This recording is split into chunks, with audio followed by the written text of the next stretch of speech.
All right, Kiss Army, welcome to the KissFAQ podcast. Thank you for letting us into your head. I hope we don't do any damage. This is a Kiss-related podcast by the board, for the board. We hope you enjoy.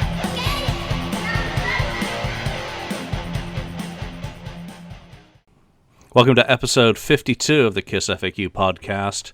Thank you for joining us today. Joining me, Julian, the admin at the KissFAQ website and board, is Marcus Almighty. Mark, thanks for joining us. Greetings. And Sean, Hooligans Holiday, thank you very much for coming back. It's just the three of us today. And wishing everyone a Merry KISSmas or whatever you celebrate, because today is obviously December the 25th, though we're not taping it today. We're not that crazy. So, our topic today is pretty straightforward. It's about KISSmas. It's about the year. It's 2015. What have we enjoyed? What have we liked? What have we not liked? That Kiss has done or not done. Product that has come out during the year, and I'm sure we're going to miss a lot of things. I don't talk about toys or any of the NAF sort of merchandise because it really isn't my thing. But also, have we ever received any presents for KISSmas that stand out in our minds? And I'll get it off my chest. I'm not going to participate in that part because I only ever got a Pez set, and I really don't want to bring it down from the shelf because it is embarrassing. And that's the only thing I've ever been given KISS-related. I was usually given money. I bought my own shit, so it was all my own fault. So, Mark, let's jump into with you.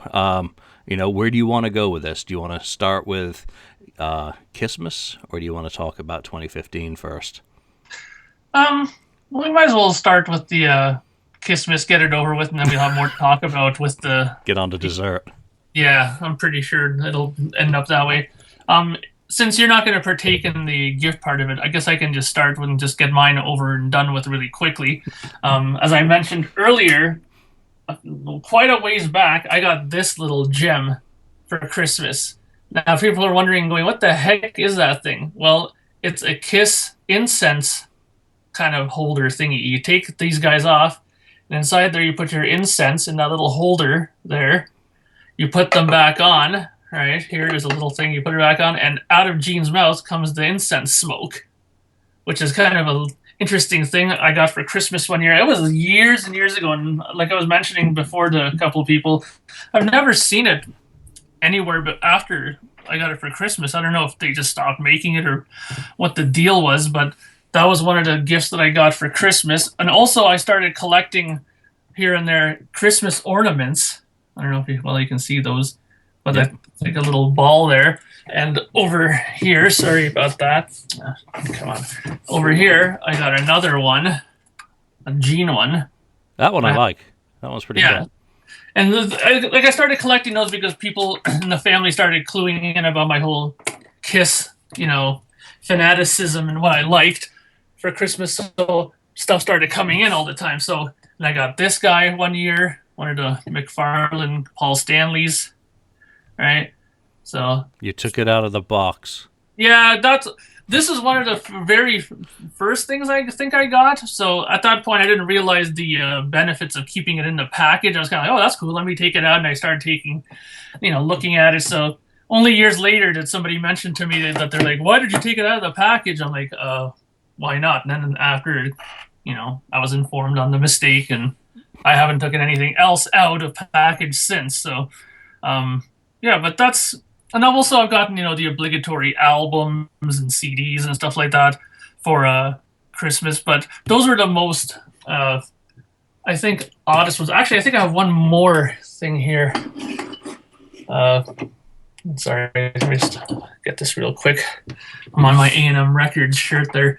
But I got another Paul Stanley there.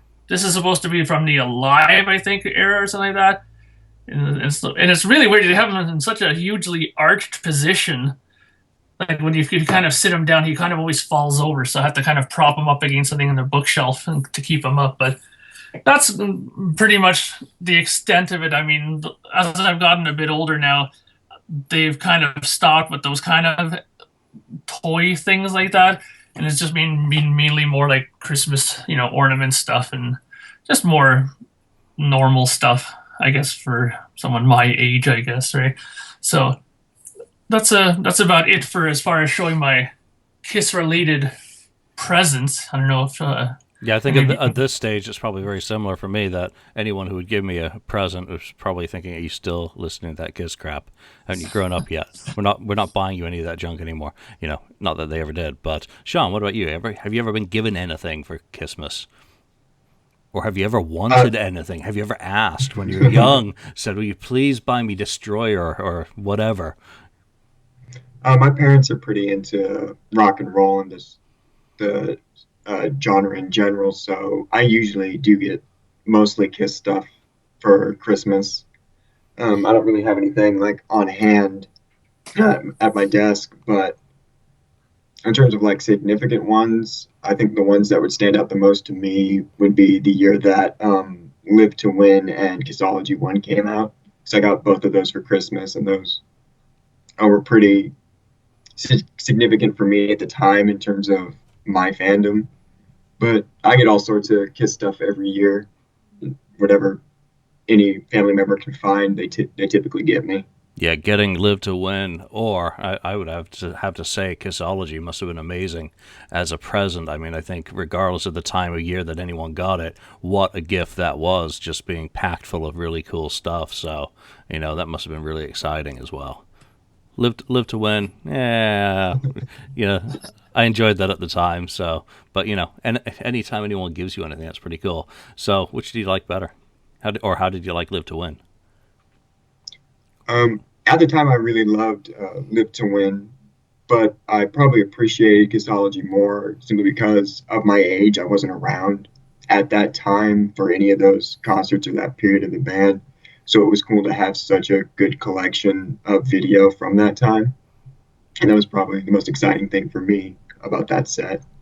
Yeah, it was nice to get it all in one place. I mean, I know as Kiss geeks can say, well, there's better versions of such and such or whatever, but to have it all officially released in one unit, was really cool. And the commentary, it makes it worth it. And that's gold, the commentary.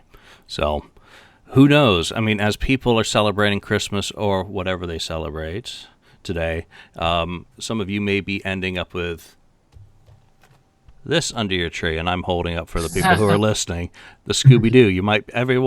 The sales on this might spike. So, for product that's kind of been released in 2015, we're very limited this year. Obviously, the Kiss 40 vinyl issues came out last year. So, this is the one video. And you know what? I think it's Kiss's first Blu-ray, the version. So, Yeah. Kiss Unless you Fun. count Detroit Rock City. I don't. Okay. I deny Detroit Rock City. It does not exist. So, did that come out on Blu-ray this year? I think it was this year. Yeah. Yeah, I think it was. So you might be blessed to be receiving Kiss and Scooby Doo, which is absolutely awesome. We did an episode on that, obviously. Scooby Doo. Let's a quick look back. Mark, have you watched it? Have you watched it since it came out? Yeah, I remember when we did the episode. I actually went and got it that week, and I loved it. And I think I mentioned in the episode that I watched it with my nieces, and they really enjoyed it too. And it's kind of cool to have something like that where you can watch something that you love, like Kiss related, and they can actually get something out of it as well, and they're not asking you to turn it off and put something else on, right? So I really enjoyed it. I've actually watched it, to be honest, about another 6 times since I've gotten it. I really enjoyed it. I mean, my favorite part still is when they do that quick, kind of flash change costume into the whole destroyer costume bit there in the amusement park. I thought that was awesome. I really love how that turned out. I thought it was good. I mean, obviously it's a kitschy kind of kids related thing, but I thought it was great. I thought it was well done. The whole Doc McGee character still cracks me up every time he appears on that with trying to sell something somewhere, right? What was his character? Chip Magoo. Yeah, that's Yeah. it. Yeah, but yeah, I think it was really, really well done, and I think that now, I might be kind of making an early prediction here, but I won't be surprised if they make another sort of animated release like that again in the near future, because I think it did pretty decent for them. It didn't go over the roof like Frozen or anything like that, but I mean, I think it did better than they probably anticipated, I would think. Sean, how about you? Did you get that at the time, or have you Yeah, I seen bought it? it. Yeah, I bought it and I watched it. I liked it. I thought it was cute and fun. Yeah, I mean, I'm not a big cartoon guy, but I wasn't cringing. I thought all the things that they threw in from History, all those little things, actually made it fun for me to watch. I can't say the story was particularly, stunning, but it was well drawn, and all the stuff that they did was very well put together. All right, I'm going to jump into some music here. There's a couple of really cool things. Bruce never lets you down. He reissued his KKB CD with a newly recorded song with those guys. I'm not going to dwell on this one long because it's, on the periphery of Kiss. But, with Bruce, I think we can always, and I'm just reaching for something else. Where is it? BK3 came out on vinyl. I believe that was this year. If not, forgive me. Or sue me, one of the two. And also out on vinyl was a reissue of his original KKB. So KKB, of course, was recorded in 1974. That's his earliest recorded work. The original one came out a few years ago in a limited edition CD. The new one is a reissue of that with several of the songs, one not on it, and the new track. So you can have your vinyl, you can have your CD. Either of you picked up any KKB? No, I didn't, but I actually heard a couple of interviews on a couple of podcasts where they interviewed Bruce and he talked about it. And I think, and if I'm not mistaken, either on one of them they played a song, one of the songs, or I might have heard it on a site somewhere. And I thought it was pretty good. I mean, obviously you got to take it for what it is. I mean, it was done in, like you said, in '74. I believe it was done on 8-track, I think, too. So no one expects some grandiose, 24-track production here. But it turned out, I thought, pretty good. I mean, it wasn't the worst thing I've ever heard, and I do have it on my list of things to get still, but I haven't picked it up yet. I mean, I probably grabbed the CD, and I have started, collecting a lot of vinyl lately, so I probably will get that too. I mean, BK3, I'm pretty familiar with it because I had it on iTunes, and I didn't actually buy the physical copy of it. I usually do that when I'm uncertain about buying a record. I'll usually get it on iTunes, and if I really, really dig it, I'll go and buy a physical copy anyways, right? So, but I like BK3. I think it's his best of the solo stuff that he's done, and it'll probably be grabbed on vinyl. Yeah, sometime. I'm glad he just continues to think about the collectors, and he puts stuff out limited edition, so you get your 500 copies or you miss it, and that comes around again. Jeremy did fantastic work with the multi-tracks for the KKB stuff. Sean, you pick up either of these, or any of these going to get on your KissMas list? I bought the KKB CD when Bruce put it up on his website. Nice. I really enjoyed it. I think it's a really fun CD to listen to. I really dug it. All right, I'm going to dig into a bootleg now. It just happens to be the next one, and it made Mark all choked up. It's the successor to Godfather, who of course put out some of the highest quality torrents that they downloaded freely available material from other people and put a price on it. But they do very pretty printing. That's what I think of Godfather. But this is, of course, Detroit. The third night, January the 27th, 1976. So it's the one show that didn't circulate widely. Of course, it circulated, but now the masses can have it. I mean, it's a bit of a cluster at the end of it. I think it's a patchwork. Nice looking CD, but whatever. Unless you have it, unless you're that interested.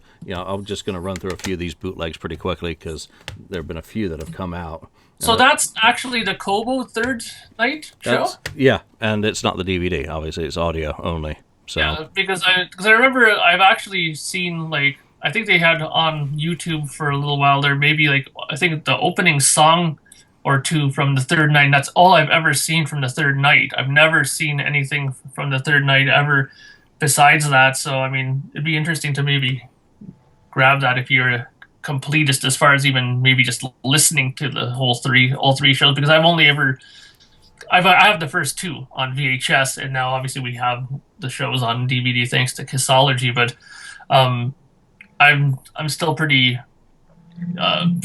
unfamiliar with the third night, apart from, like they said, it was just Yeah, there's plenty of the third night around. It's been bits and pieces have been used on official Kiss releases, so there is material and there's stuff up on YouTube that kind of I think was put together from those official videos, and of course the video does not widely circulate, and I think it's missing the encores. But I'm not really big on that, and I haven't even listened to that one. Next up is one I was actually looking forward to, Return to Thunder, which is also Eat a Peach, and that one is really disappointing. It's really good, depending on your perspective, because it gave hoarders a little bit of palpitations waiting to find out what exactly was on it, and it's just your bog standard rock and roll over tour rehearsals. So it's kind of cool. It's 76, late 76, obviously, so kind of neat. And then my final one for this just got in, I think, last week, and I got to look at the name. Suicide and Salvation, Sheffield, 1992. So that's the UK Revenge tour. Plus the second disc has a whole bunch of the Revenge demos. So I think that audience recording is a new circulating one. I hadn't heard it. But the demos, of course, have been out there for years. So there's a few bootlegs. Any of you picked up, Sean, picked up or heard any of those? Any interest in bootlegs?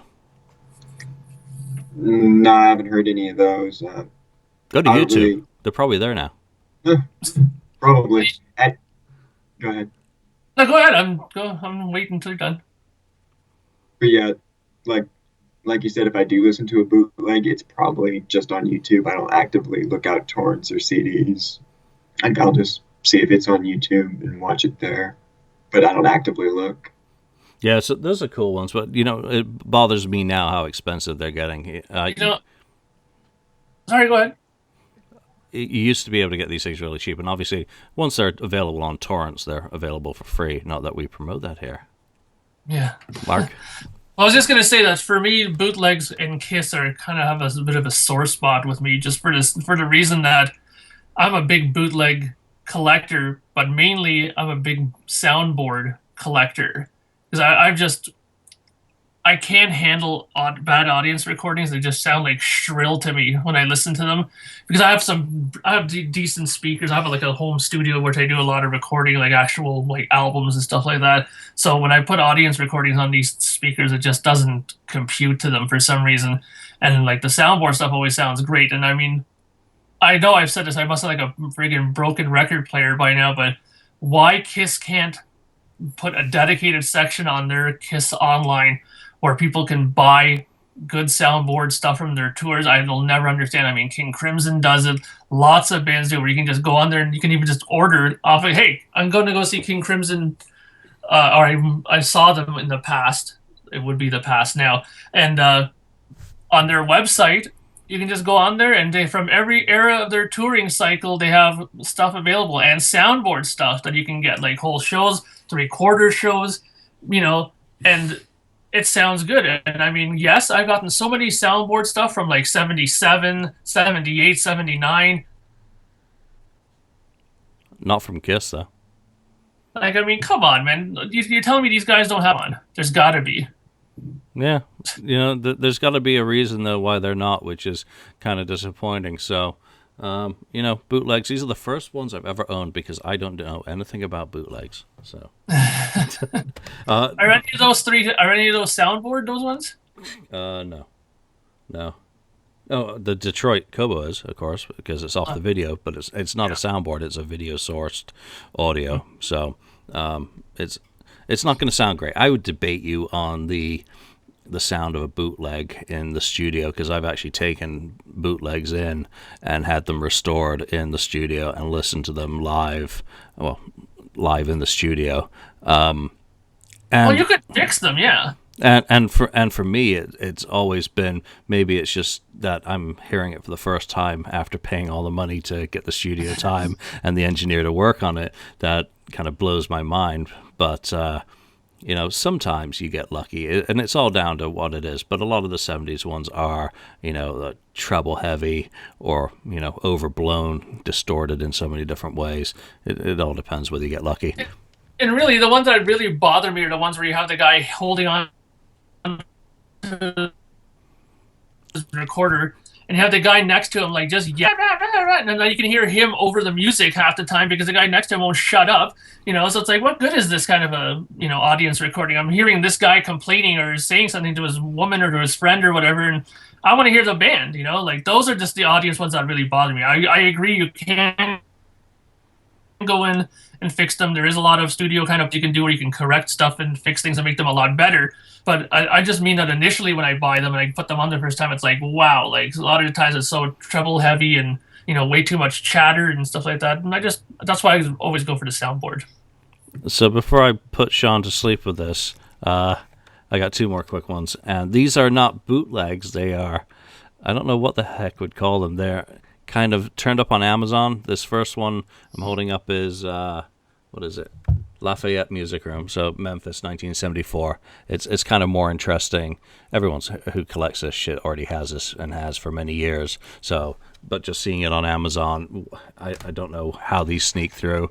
It's kind of like that live in Las Vegas, and the other one is a little bit more interesting actually. It's Fraley's Comet, live in Milwaukee, 87, and it's not any better than the one that circulated, but it's just someone went to the effort of releasing an Ace Frehley radio show from 1987.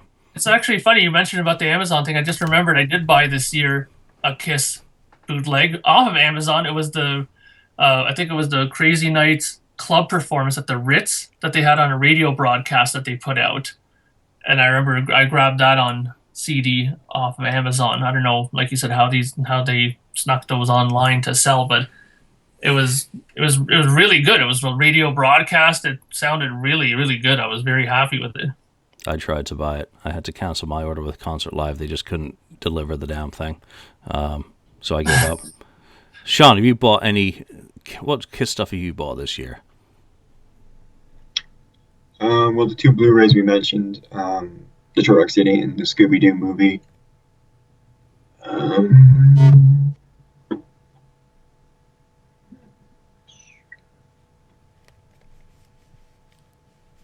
Yeah, I don't know if there's any specific merchandise I can think of that I bought this year. There hasn't been a lot this year, to be honest. No. I mean, it's been a pretty sparse year. The band's done 44 shows, very few of them in the States. So there's not been too many opportunities to actually go and see them for most people. I mean, they start off the year in Japan. That's going to be a segue into... I really don't want to linger on this one. I don't think I can handle it. Of course, the Kiss release in January with... you bought the CD? Yeah, Mobile Hero Clover Z, Samurai Sun, and of course it also comes on the official Kiss 40. Okay, so they're in Japan. They performed it. They never will perform it again. Hallelujah. That's a KissMas present right there to know that we'll never hear Samurai Sun again. Mark, were you on the show when we did that one, or was that Alan? No, it wasn't me. Okay, so I was on that. You were? That's way back at the beginning of the year, isn't it? Mm-hmm. So, have you had the pleasure of listening to that song since? I'm sure I've listened to it a couple times.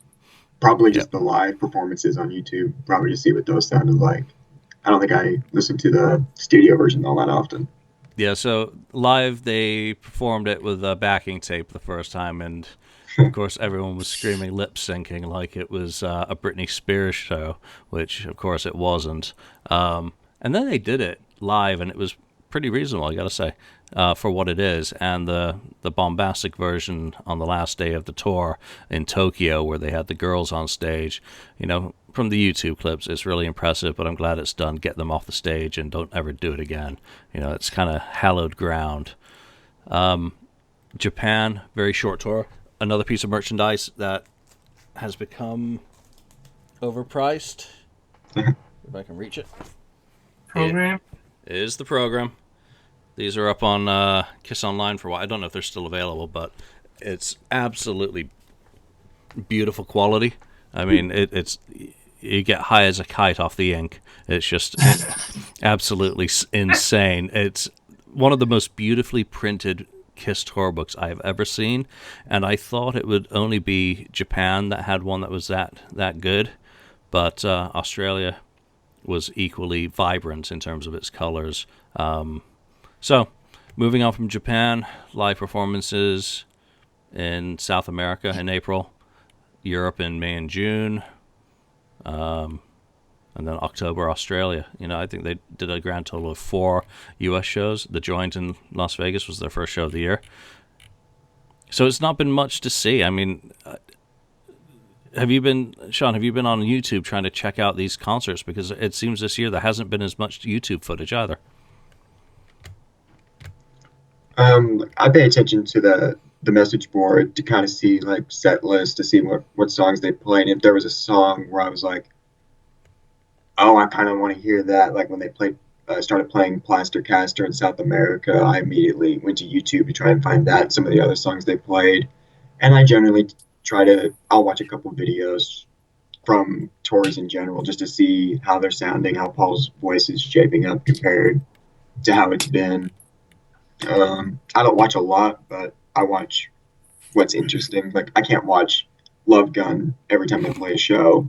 No. But if they bring something out that's cool, like Plaster Cast or whatever, I'll check it out. Mr. Speed, please, Mr. Speed. Yeah.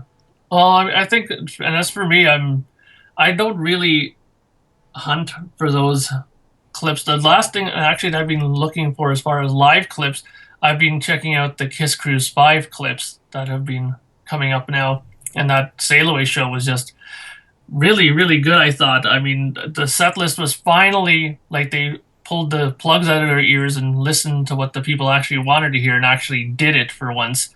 And I was surprised. I mean, I remember there was another podcast that had an episode talking about what the possible songs could have been. And they were saying that they didn't suspect that half of them got played, but a lot of them did get played that they thought wouldn't.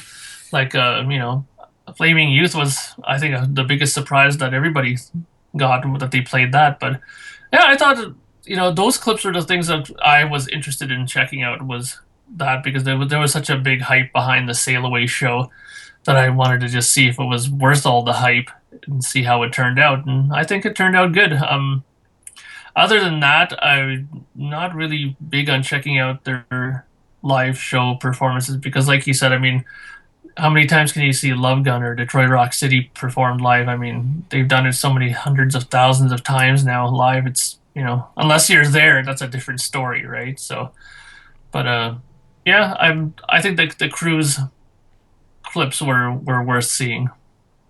Yeah, the Cruise by far, I'm going to say, is the live standout of the year versus the beginning of the year where it starts off with Samurai Sun, ending the year with Flaming Youth. I know which end of the year is better. There have been some good live recordings actually from this year, and I'm umming as I'm trying to read and think at the same time and not doing a very good job. There's one from Germany from the Rock and Reverb Festival. Hamburg and Berlin were recorded. Donington is the pro shot video of the year, so regardless of any of the performance challenges or issues, at least there's another high def pro shot out there to watch. Yeah. 3 shows. Wasn't there a pro shot from South America? I don't think this year, and I could be wrong. I haven't really followed video as closely this year. I've been so busy with something I'll be mentioning next that I may have missed it, but both Melbourne nights were recorded and Sydney, so there's a bunch. Obviously, on YouTube, people are, sharing their clips from the Kiss Cruise. I'm going to say my favorite one from there is Flaming Youth. That is just a pant-wetting moment. And Mistake, Paul doing that demo in his private acoustic show is just outstanding. Sean, you've been checking out Kiss Cruise? Because it's been a gift that keeps on giving the last few weeks. Yeah, because I've been specifically looking for like certain songs. I haven't watched like a video that's like everything, but like I looked at the set list and saw what videos were posted on the message board itself, and did seek out videos like Mr. Speed, just because I thought that's one that should be played. I wanted to see one of Ladies' Room, but wasn't able to find one. That's the one that I really wanted to see that I wasn't able to find. Yeah, that would be good, and I wouldn't mind seeing Mainline, but they have one on. They have? They have it on. Yeah. You know, I think, as is usually the case, someone's going to put together a video of all the like separate sources, or as many as they can find, and put together a pretty good package. Hopefully, that'll circulate at some point. You know who should put together a good package? Kiss. Why don't they put together a package of like their Kiss cruises, like the best of the Kiss cruises, like 1 to 5, like like 4 songs from the first one and 8 songs from the second one. Like come on, man, I can't be the only one who has these thoughts within their organization. Come on, man, what are they doing here? Like, release this stuff. I'm guaranteed they're filming this stuff. And you even said they have this shot stuff now, and from Donington and this and that. Why don't they release some of this stuff? Or what are they waiting for? Is it going to be the 2016 announcement that they're going to be doing this now, or what? They might be scared about releasing stuff in high definition with Paul's current vocal situation. They've taken so much flack for that they might just be worried about it. Auto-corrected in the studio. Not like they probably don't do that anyways. Yeah, I mean, I understand that working on the 4th volume of Kissology is really difficult, but there's kind of the cynical me. There's got to be more to it on the business side, whether it's with the label, whether it's internally, who knows? There's got to be a reason that when you've got people like us who are saying, "Take my money, Gene. Paul, want some money?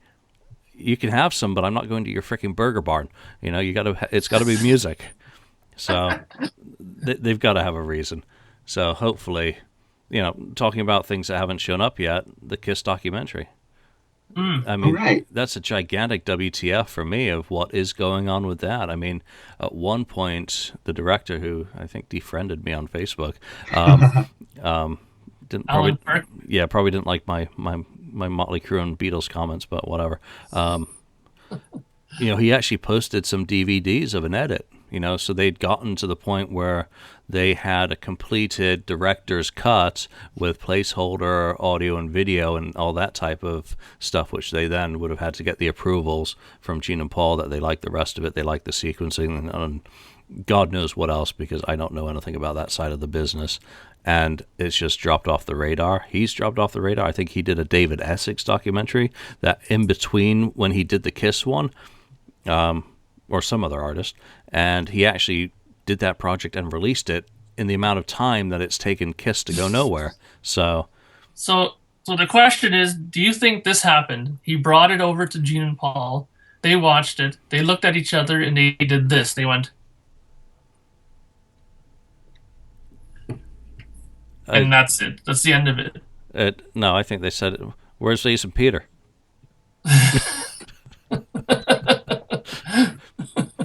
No, I don't know. I mean, I want to see a Kiss documentary. Sean, you want to see a Kiss documentary? Would you give them your money to see a Kiss documentary? Yeah. Yeah. I mean, they may have just had a problem maybe finding a means of distribution. I mean, that's kind of hard to think in today's world with things like, all these streaming services, like Netflix and Amazon and all this stuff. Like, even if you couldn't get it to DVD or theaters for whatever reason, like, there's so many different ways you can put it out there. I don't think that would be the problem. But I think the closest thing would be, like what Mark said, maybe Gene and Paul just weren't happy with it and wanted to rethink it. And get the guys who did the Rush one to do it. Yeah, I was just gonna say, honestly, they need to do something like that then next. Get like Sam Dunn and those guys, who I actually I used to play with his band a lot here in Toronto. I'm good friends with him, but he does really good stuff, and he's even made a whole dedicated channel now to his kind of stuff that he does now with these kind of interviews and documentaries where you can see them now. Like, I think they're going to be coming online really soon with that. And, why not do one on Kiss? I mean, they have lots of material they could do it on there. But I mean, every time you mention it, you think it's a great idea. And as soon as you mention it and you hear yourself say it, you just envision Paul and Gene in the background just going, no, we don't want to do it. And I just would love to know why. Why are they always, shutting down these ideas or not releasing these things. There's, like you said, Julian, there's got to be a reason why, and probably we don't know why, or maybe we'll never know why. But they've lots of other bands I think would have taken these chances and opportunities and ran with them. I mean, they were hyping that documentary for so long. I was seeing posters coming on that they were showing for it, and like you said, they showed that little picture of the finished, completed editor's cut of it and stuff, and it was going full steam, and all of a sudden, boom, it was gone. Yeah, it's disappointing. That Rush one, Behind the Lighted Stage, I think it is one of the best rock documentaries I've ever seen. I think it's incredibly well done. And why can't Gene and Paul give us a tour through? I mean, obviously the Daisy's not there, Coventry's not there, but the rehearsal loft is, and both of the rehearsal lofts, and the Malimo one where they used to rehearse with Ace's prior band. They used to go over to the Malimo loft, after Ace left that band, and hang out with his previous band, who then got signed to Casablanca in '74. I'm sure they could do one. Another good rock documentary, of course, was for me Foo Fighters, Back and Forth. In terms of how they're shot, how they're filmed, content-wise. There's not been any teasers for the Kiss one. No clips. It's like the curse of Live to Win. Do you remember how, when they were putting the Live to Win Live, or whatever that thing was called, Paul Stanley Live, that was supposed to have a documentary, and we saw some clips of it, and I don't know about you guys, but I thought that looked incredibly appealing in terms of how it was filmed, but it's obviously a curse. And maybe next year, when what are we celebrating in 2016? Is this the 30th anniversary of Kiss now, by Kiss numbers? Well, there's a lot of albums to celebrate, I'm guessing, next year. Like, I mean, what's next is going to be, isn't the Destroyer next year that has some anniversary coming up now? Or and Rock and Roll Over. Yeah, so just skip it and they'll celebrate the originals. Rock and Roll Over, of course, I've said that many times, is my favorite album. So same here. Perform that and Destroyer and give Lick It Up a frickin' break. You could throw Love Gun and Rock and Roll All Night on at the end, but if you do those two albums, it's only going to be a 40-minute show anyway, because they're pretty short albums. Yeah. Would you like that, Sean? Would you like a all Rock and Roll Over Destroyer tour next year for the 40th anniversary? Should they do that, actually? I mean, with Destroyer, they play most of those songs anyway, so it wouldn't be that big of a change. It's just, well, we'll play I Want You instead of Lick It Up and stuff like that. I'd like to see that, because I think some of their best songs come from Rock and Roll Over. Yeah. And they play so much of Destroyer anyway. So although what they could do though is they could unmothball the original Destroyer stage and bring that out for a tour, and then do Destroyer. Yeah, maybe. Everybody is always talking about the big Frankenstein machine lightning, and so why not do that? Maybe when they co-headline with Guns N' Roses. Oh, yeah. Yeah, that'll be the day. All right, so what other product? I'm going to pimp mine, of course, came out this year for printed material, Gene, Sweeter, and Paul. And we'll give another mention. We've just been talking about Destroyer, James Campion, Shout It Out Loud. And I think that's it for books this year. So... Was Paul's last year? Yeah, Paul's was last year. How quickly the time flies. I'll tell you though, those two books, your book, honestly, I still gotta say, I was saying when we did the whole episode on it before, how I thought it was gonna be the top 5. I will change that. It's easily top 2 now. I love that book, Julian. I have it constantly on my night. Oh, we lost you during this. We've lost your audio. Try again. Oh, you're gone. Where's your audio gone? Oh, no. Okay, there you come back. Okay. So you're waxing lyrical about my book and the audio drops out. Damn you, Con. I was going to say that it's my top 2 book for sure. I always have it beside my bed on my night table, and I always, even though I finished it, I always go back and leaf through it still. The interviews are awesome on there. There's so many things that I can read through multiple times in that book. I really, really love that book. I think it's great. It makes me really anticipate what you're going to do next. as far as a book. Well, hopefully in 2016 there will be something. But thank you very much. That's very kind of you, and thank you everyone who supported the project. It's I'm still smarting from some of the feedback on Amazon, but don't read the reviews. I got to tell myself, don't read the reviews, because some people love it, and there's a few people who hate it, who didn't understand why I left the interviews ungrammatically corrected. So I think the content's there and it's interesting, and I'll just sing the praises of the I don't know what accent that was, the praises of Shout It Out Loud, which does a similar sort of thing. But James is an absolutely fantastic writer, so he's done the long-form writing version of what we did, just leaving the interviews. So he really pieced it together, and he writes incredibly well, makes a very entertaining read. So here's a shout out to James for a wonderful book this year as well. So 2016, hopefully there'll be more books. I mean, I don't know what we're going to do here with my one remaining ISBN number. Probably something is on the cooker. But, it'd be nice to see Kiss do another book. And, but, they just haven't given me enough to buy this year, which is kind of disappointing. I've had to spend all my money on collectibles, like on rare vinyl, which is just guaranteed to piss off the wife. Yeah. Just We lost your audio again. Now you're swearing at it. Can't hear you. hello. Yeah, now we can hear you. Okay. I was gonna say that I also bought Shout It Out Loud as well, and I'm about halfway through that, and it's good. I really like that as well. Personally, I still like yours more up to this point, but I mean, there's nothing wrong with Shout It Out Loud. It's a really good book as well. Yeah, I think anything that adds to the library on the band for us. I mean, Sean, do you buy books? Yeah, I buy books. I didn't buy those two in particular yet. Hold on, disconnect. In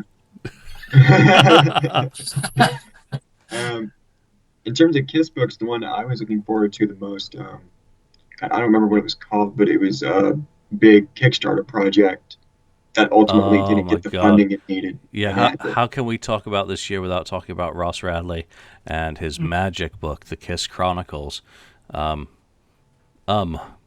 It's kind of an ellipsis right there, an incomplete thought. So, Ross came out with this fantastic idea, and that was just drool-worthy. Some of the photo. Did you see the photos he was sharing? Yeah. The red room, and I can't remember her name, Rianne Rubenstein, maybe? I don't know. But, just the details he was coming up with out of his book. I hope he gets it done, and when he does, I hope he's 100% independent, so that he hasn't had to do a Kickstarter to fund the photo rights, and that the layouts that we eventually saw at the end of that were very promising. I thought those pages looked great. So, Ross, can you hear me? Keep fighting the fight, Ross. Get it done. He's still working on it, though, from what I see whenever I go by his page every once in a while. He is mentioning that he is still fully working on it, so... Yeah, and, I think he learned a lot from the Kickstarter campaign. It's not because the Kickstarter didn't succeed doesn't mean it was a failure. I think he learned a lot about the project. I think he learned a lot about himself. I think he learned a lot about the market as well. You have to have a good idea of where you're going with this idea to make sure that it's going to be a success. So even in not being successful in raising the funds, I think it's probably safer for him that he's learned some lessons. And I'm not saying anything right now publicly that I wouldn't say to his face as well. And I don't think he would deny that he learned things as well, some hard lessons, because it wasn't all fun. Without doubt, it wasn't all fun. So No. There you go. I mean, it's obviously as tough to put out a book like that as it is to do the documentaries. So 2016, maybe, Ross, will be hopefully having Kiss documentaries, Kissology 4. Yeah. Live shows. So do you want to see them? You want to see them in concert next year, Sean? Yeah, I'd love to see them in concert anytime. Like, I don't have any opposition to going to see them. I'm not always crazy about ticket prices, but Oh God, yeah. Headlining tour or co-headlining? Do you think they can? Which would you prefer? I mean, I think we'd probably all prefer headlining, but do you think they can do it, or do you think they need a package? financially, like they probably wouldn't be able to do it by themselves simply because there's just not a whole lot of interest. They don't put a whole lot of product out that would get a lot of people to a stadium.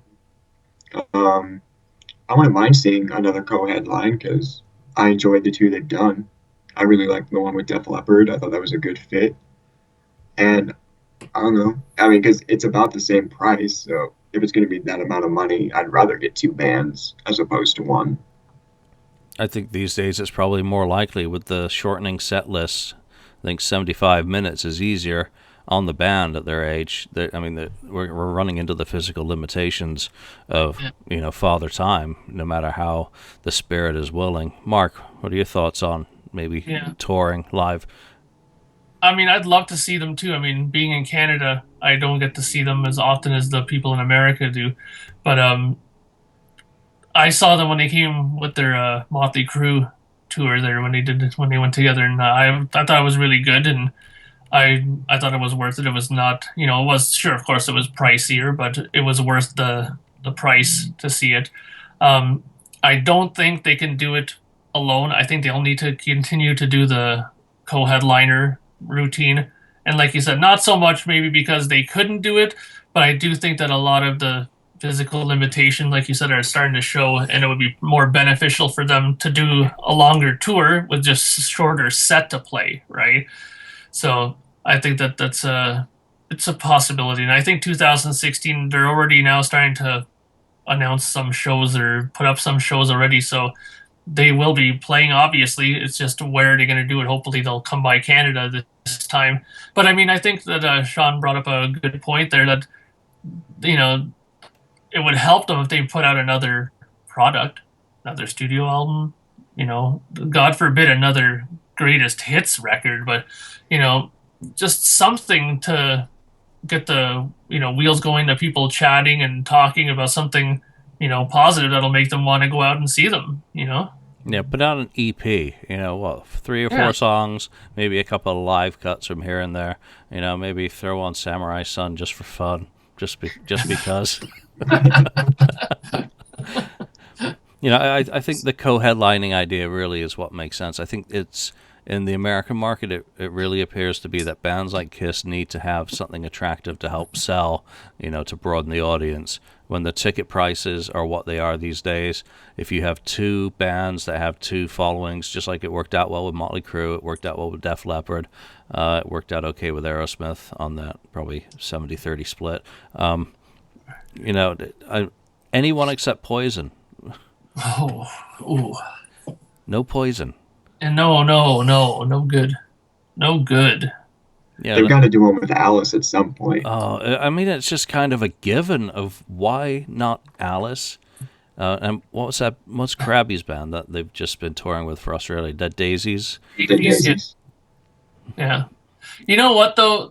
Alice Cooper, I think, should be on their list to do. I mean, I had and I always get a little choked up talking about this, but I was very happy that I got to see Heaven and Hell before Ronnie died, and they did a tour with Alice Cooper, and hands down, it was probably one of the best shows I've ever went to. It was Queensryche opening, Alice Cooper second, and Heaven and Hell headline. And, Queensryche got 45 minutes, Alice Cooper got like an hour, and, Heaven and Hell got like an hour and a half, and it was like show. And Alice Cooper, at that point, I wasn't even that big a fan of him, but he's so good live. I mean, he just enhances your live ticket if you put him on it. That's what I think. Yeah. So who closes that one then? That show if Kiss and Alice Cooper hook up? Rotate. Why don't a lot of bands do that? I saw like when Yes and Toto went out on tour, apparently they were supposed to do that where one night it was Yes and the next night it was Toto, and they would rotate and flip, but it didn't end up working that way. But it was mainly Yes that closed. But why not do that? I mean, if you're gonna do the same length of set, why not just flip it? Maybe sure the roadies and the road crew might get pissed off that they have to keep altering how they set up the stages every night, but I'm sure they can figure out a way to do it. Yeah, don't mess with the roadies. That probably just killed the idea right there. Messing with the road crew, messing with two road crews. Yeah, someone's gonna get locked in an anvil. So, or road case, whatever they're called. That's kind of a cool idea. But Kiss is so reliant on the video screens that they could probably be the opening half of the closing of the show. I'm trying to think of a politically correct way to not say that Alice is the headliner, but Alice is older than them. Alice inspired Alice them. may prefer to open because he opened for Zombie, he opened for Motley Crue. When he tends to do these kind of double bills, he usually goes on first. And you know why he does that? Because I heard this from him once at the John Wayne Airport when I was hanging out there. He was there with his band, and somebody asked about that too, like why he still likes to be in the middle on sets as opposed to headlining. And he goes, you know what? He goes, I like the feeling of having to make the next band better their show to me.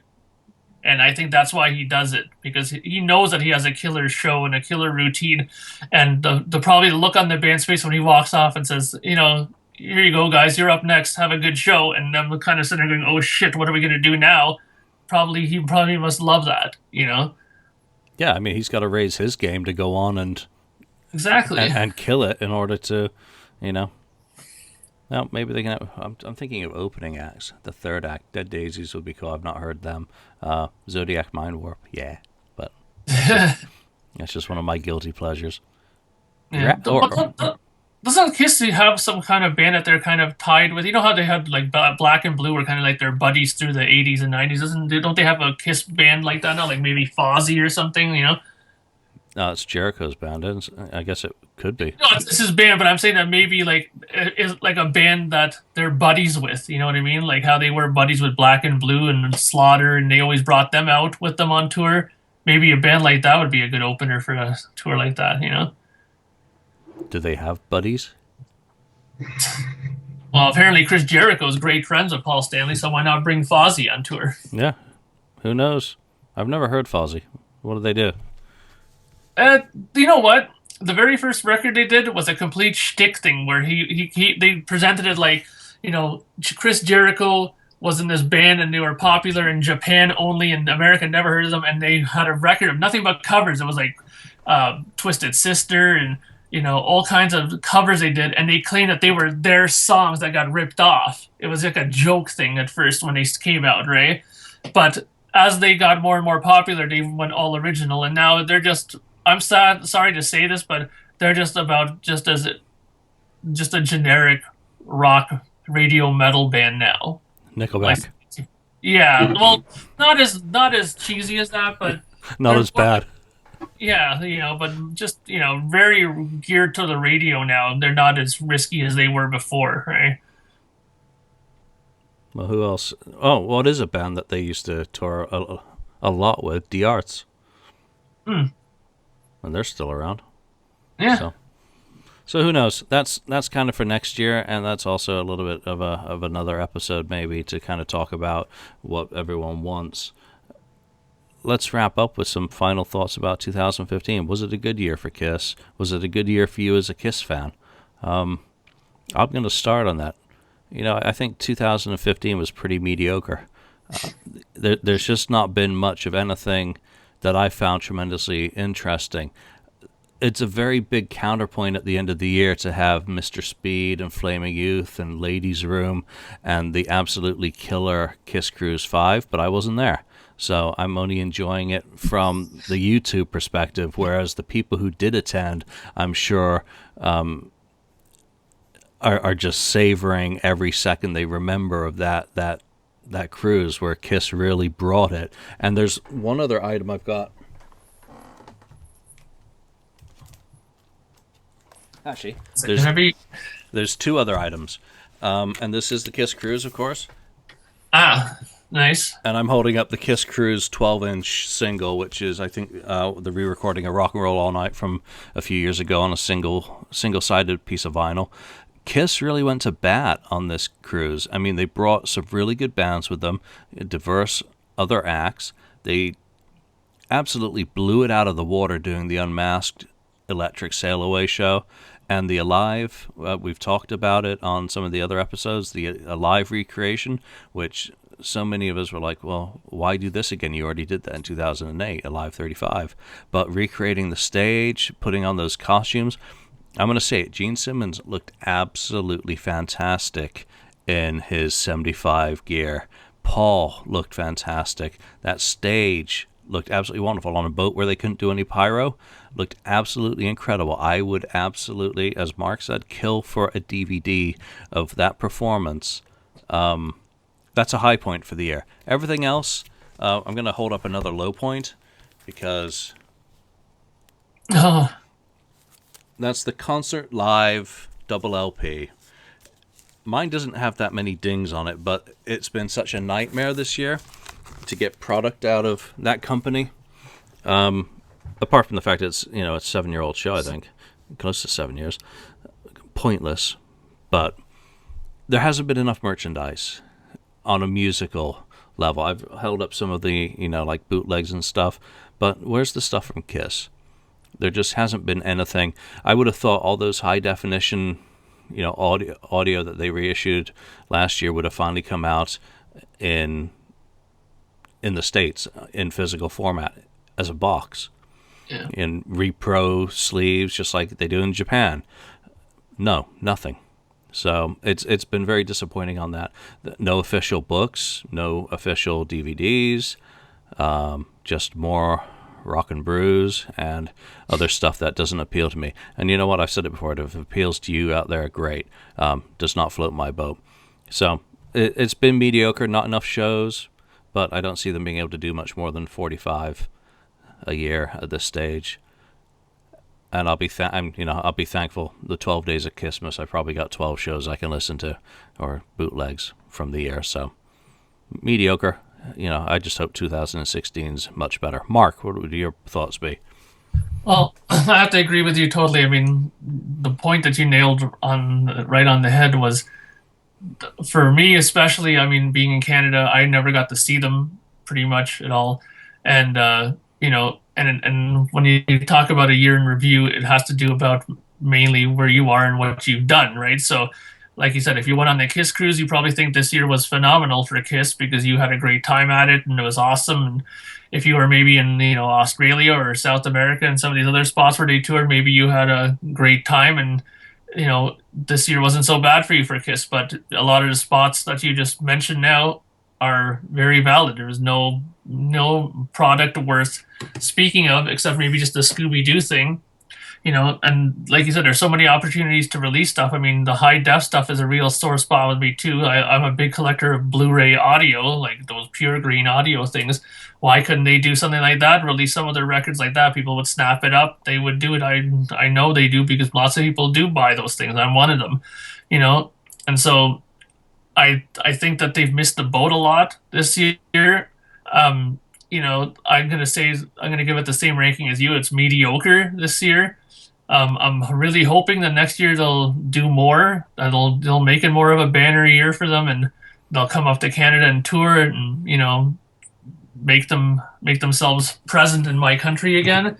And but it's not that they don't have the chance to do this stuff. It just seems that they won't, and that's the thing that puzzles me about it because they have every opportunity. And I think that, with a good manager and a good lawyer, which they do have, anything's possible. And why it's not happening, I don't know. Who knows? But I'm hoping next year will be better. This year for me, a really great thing for me, which I have to say, is that I've really enjoyed coming on the whole Kiss FAQ podcast. It's been really great doing this. And I really enjoyed it, doing these episodes and being on here. I've met a lot of cool people like, Sean and other people, and you, Julian, as well. And it's great to be able to do this on a weekly basis. I mean, I've done quite a lot of them since I started, and I'm grateful for that. And, my favorite one, if I want to pick one, I really enjoyed when we did those top 10 favorite Kiss songs. I thought that was really cool. And when we also did like the Dress to Kill 40th was it anniversary discussion we did with that, I thought I loved doing those kind of episodes. It's always fun, to discuss things like that. And I hope to be able to do more with you guys. And I think it's been really awesome, this whole Kiss FAQ podcast experience. Thanks, Mark. Sean, how's 2015 for you? I think I like it as a Kiss year more than you guys did. I give them points for trying to be a bit more creative with what little products they did put out. Samurai Sun isn't the greatest thing in the world, but I do give them points for trying something a little different and expanding their horizons a bit. They do a cute little animated Scooby-Doo crossover, and that's something I wish they would have done more of, like in the 70s. But it's nice to see them sort of starting to do it now and taking advantage of that marketplace. I really was thrilled that Detroit Rock City was released on Blu-ray because I really liked that movie. And so I was really happy when that came out. Well, it does have one good part. Well, two good parts. I'll tell you my two scenes. I'm going to say something positive about Detroit Rock City because I don't want to be a hater. And that is with the girl, what's her name, Christine, when they're in the car, and I don't remember the characters because I just erase all those brain cells. But like that's how porno movies start. That's how horror movies start. No, but that's how porno movies start. And then the priest at the boarding school tripping out of mushrooms. I just thought it was, okay. Those are my scenes. Sorry to interrupt you, Sean. But another big thing for me, you asked me earlier what were some of the products I bought, and it slipped my mind. Even though I spent a couple $100 on it, the big purchase for me this year is I actually bought one of the Paul Stanley Ibanez guitars. Oh, did you? Yeah, I bought the cheapest model because I'm cheap, but that was one of the things that I thought was really exciting and really cool was that he brought those guitars back and that they were up for sale in a lot of different versions, and I was really happy to get one of those. So I'm pretty happy with it. I would have liked more stuff because I'm spoiled and I just always want more Kiss stuff. But I'm pretty happy with what we got and that they tried different things.